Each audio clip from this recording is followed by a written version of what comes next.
फैसलाबाद से ताल्लुक रखने वाले बहन और भाई ने बच्चों के लिए ऑर्गेनिक फूड प्रोडक्ट बनाकर शार्क टैंक से लाखों की डील हासिल कर ली। यमकिंस एक नेचुरल बेबी सीरियल ब्रांड है। जितने भी इंग्रेडिएंट्स हैं वो होम ग्रोन है। हम इसमें कोई केमिकल्स यूज नहीं करते। इसका आइडिया मुझे मेरे स्टडी के दौरान ही आया है हॉस्पिटल में। हमने जो एक्सपेक्ट किया था ऑलमोस्ट वही ऑफर लेकर आए हैं। अस्सलाम वालेकुम नाजरीन, उर्दू पॉइंट के साथ आपका मेज़बान अबरार बरकत आपकी खिदमत में हाजिर है। नाजरीन, आज हम आपको फैसलाबाद के दो ऐसे बहन भाइयों से मिलवाने जा रहे हैं जिन्होंने अपनी मदद आपके तहत एक फूड प्रोडक्ट बच्चों के लिए बनाया। आज शार्क टैंक जो कि एक फेमस शो है, वहाँ से एक बहुत बड़ी डील लेने में ये कामयाब हुए हैं।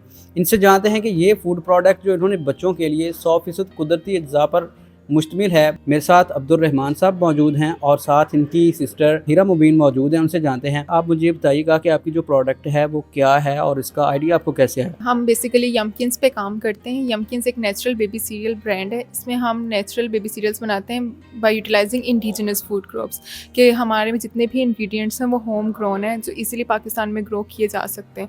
कोई भी इंपोर्टेड प्रोडक्ट हम इसमें यूज़ नहीं करते हैं। तो हमारा यूएसपी ये है कि हम इसमें कोई केमिकल्स यूज़ नहीं करते हैं, artificial colour, flavour, refined sugar, इस तरह की कोई चीज़ बच्चों के फूड में हम ऐड नहीं करते और नेचुरल होलसम फूड बनाते हैं। और इसका आइडिया मुझे मेरे स्टडी के दौरान ही आया है हॉस्पिटल में। तो वहाँ पे मैंने ऑब्जर्व किया कि ज़्यादातर जो बच्चे हैं उनको डायरिया की वजह से वो एडमिट हो रहे होते हैं।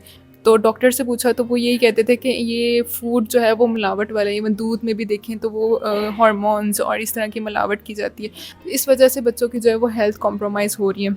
देन मार्केट में हमने मिलकर रिसर्च स्टार्ट की, तो जितने भी प्रोडक्ट्स थे उनमें वाकई उन्होंने प्रिजर्वेटिव्स और केमिकल्स यूज़ किए होते थे, जो बच्चों को जो है वो अनहेल्दी फूड की वजह से उनकी गट लाइनिंग जो है वो थिन होती थी और वो डायरिया की तरफ चले जाते थे और वो अल्टीमेटली उसको मेलन्यूट्रिशन की तरफ लेके जाता था। तो फिर हमने सोचा कि क्यों ना एक इस तरह का प्रोडक्ट बनाया जाए जो नेचुरल चीज़ों से हो, जैसे घर में माँ खिलाती है लेकिन माँ को पता नहीं होता हम कौन सी चीज़ें इसमें ऐड कर सकते हैं। फिर उसमें प्रॉपर रिसर्च की और एक प्रोडक्ट बना के उसको मार्केट स्टार्ट कर दिया। केमिकल से पाक प्रोडक्ट बनाना वो कितना मुश्किल था आपके लिए? मुश्किल नहीं था। मेरी मास्टर्स की रिसर्च थी, उसमें मुझे अराउंड अबाउट 2 ईयर्स लगे इसको कंप्लीट करने में। डिफरेंट टाइप के एनालिसिस किए, क्योंकि बेबी नॉर्मल अगर हम कोई फूड बनाते हैं बड़ों के लिए तो हम इतने डिटेल में उसके एनालिसिस नहीं करते, लेकिन इसके लिए मुझे डिटेल में इवन एंटी न्यूट्रिशनल पार्टिकल्स जो थे मैंने उनके टेस्ट भी किए कि बच्चों को कोई उस तरह का नुकसान ना हो जाए कि लेट्स सपोज हम वीट खिला रहे होते हैं लेकिन वीट में भी फाइटिक एसिड होता है, तो उसको भी हमने कम किया ताकि इतनी क्वान्टिटी हो न्यूट्रिएंट्स की जो बच्चे को जो है वो हेल्दी नशूनमा जो है वो प्रोवाइड कर सके। तो इसमें जो नेचुरल फूड है उसको प्रिजर्व करना थोड़ा मुश्किल होता है। ऑब्वियसली उसके लिए हमें काफ़ी ज़्यादा मेहनत करनी पड़ी।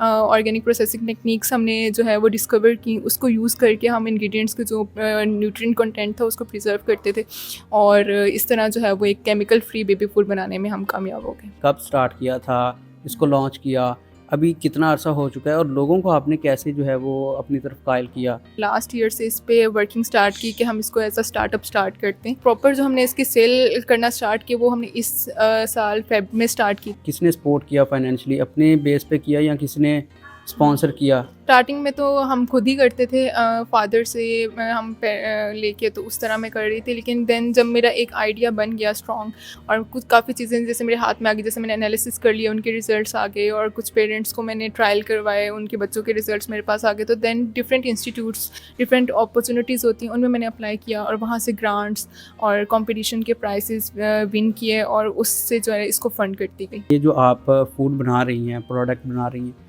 इसके अंदर कितने लोग काम कर रहे हैं और आपका जो है वो उसके अंदर क्या अमल दखल है? हम टोटल 5 लोगों की टीम है, एक हमारे साथ पार्ट टाइम है, टोटल हम 6। और मेरा इसमें यह है कि मैं प्रोडक्ट, रेसिपी डेवलपमेंट, R&D और लिटिल बिट ऑफ मार्केटिंग जो है वो ये मेरे अंडर आते हैं। जितने भी न्यू इनोवेशंस हैं वो मैं कर रही होती हूँ। अगर बच्चों की हेल्थ और उनकी फूड के बारे में अगर देखा जाए तो वो ज़्यादातर औरतें, उनकी जो मदर्स होती हैं बच्चों की, वही उन चीज़ों को देख रही होती हैं।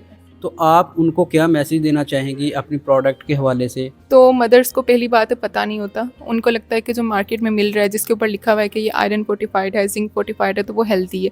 तो मैं उनको जब बताती हूँ कि इसमें जो उन्होंने फोर्टिफिकेशन किया वो नेचुरल इंग्रेडिएंट्स से नहीं की, वो लैब ग्रोन इंग्रेडिएंट्स हैं। लाइक जिंक भी जो है वो लैब में बनता है, तो वो एक सिंथेटिक चीज़ होती है, वो बच्चों को इतनी ज़्यादा फ़ायदा नहीं देता जितना नेचुरल फूड दे सकता है। न्यूट्रिशन फैक्ट टेबल पढ़ें, उसमें मेंशन होता है कि उन्होंने कौन से प्रिजर्वेटिव्स ऐड किए। हर जो प्रोडक्ट है ये एक इंटरनेशनल लॉ है कि आपने उसमें लिखना होता है कि इसमें आपने एडिड शुगर कितनी ऐड किया। तो मैं ये ज़रूर देखती हूँ कितने परसेंटेज में जो है वो एडिड शुगर ऐड की।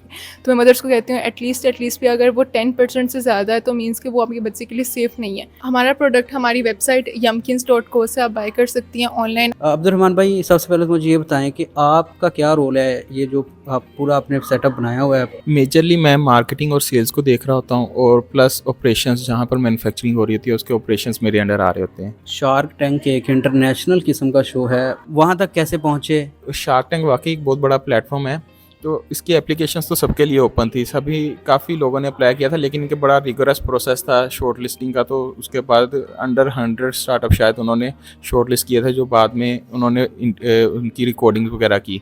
तो जब मैं गया था उससे पहले तो मेरा परसेप्शन ये था कि ये जब वहाँ पर जाएंगे बड़ा स्क्रिप्टेड होगा, या एक बताएंगे कि ये बात करनी है ये नहीं करनी, और एक भी स्क्रिप्टेड एलिमेंट उसमें नहीं है। तो शार्क टैंक अब ऑनर हो गया, उसके बाद रिस्पॉन्स माशाल्लाह से बहुत अच्छा है। हमने जो एक्सपेक्ट किया था ऑलमोस्ट वही ऑफ़र लेकर आए हैं। तो मैम रुमाना ने हमें ऑफ़र की थी, उनसे 9 मिलियन रुपीज़ की हमारी डील हुई है, 90 लाख रुपए की। वो हमारी भी एक किस्म की कह लें कि अब हमारे स्ट्रेटेजिक पार्टनर हैं। इसी के साथ अपने मेज़बान अबरार बरकत को इजाज़त दीजिए और देखते रहिए उर्दू पॉइंट। अल्लाह हाफिज़।